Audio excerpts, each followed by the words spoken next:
कि किसानों की एक मनसा होती है कि अगर हम प्राकृतिक लगा दें तो उसे बेचेंगे कहाँ, तो इसके लिए विभाग किस तरह से मदद कर रहा है उस पर एक किसान भाई से ले लेती हूँ, फिर मैं विभाग के पास पहुँचूंगी। नमस्कार जी। 1999 में मेरा ग्रेजुएशन करके जब मैं आया तो मेरे साथ वाले कोई आर्मी में गए, कोई कहीं गए, और हमने ये डिसाइड किया कि हमारे पास हमारी पुश्तैनी ज़मीनें रखी हुई है और हमारे परिवार वाले परंपरागत खेती करते आ रहे थे, तो हमने उस पर अपनी खेती करना स्टार्ट करी।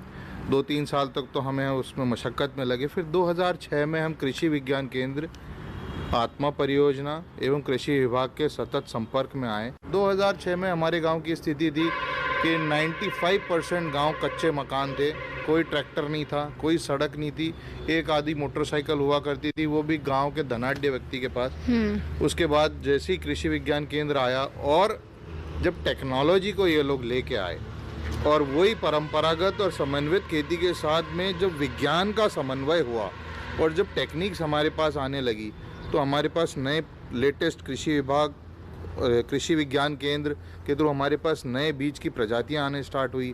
किस प्रकार से रोग प्रबंधन करना है, कैसे जैविक में इसको लेना है, कैसे खेतों के अंदर हमको पराली को नहीं जलाना है, किस प्रकार से हमारे को केंचुआ खाद तैयार करना है, जीवामृत तैयार करना है।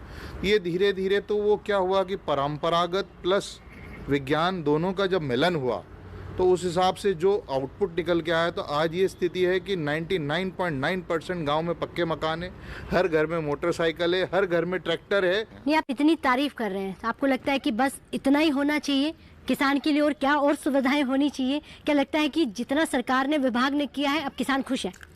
नहीं, देखिए ऐसा है कि इंसान की मृग तृष्णा कभी ख़त्म नहीं होती है।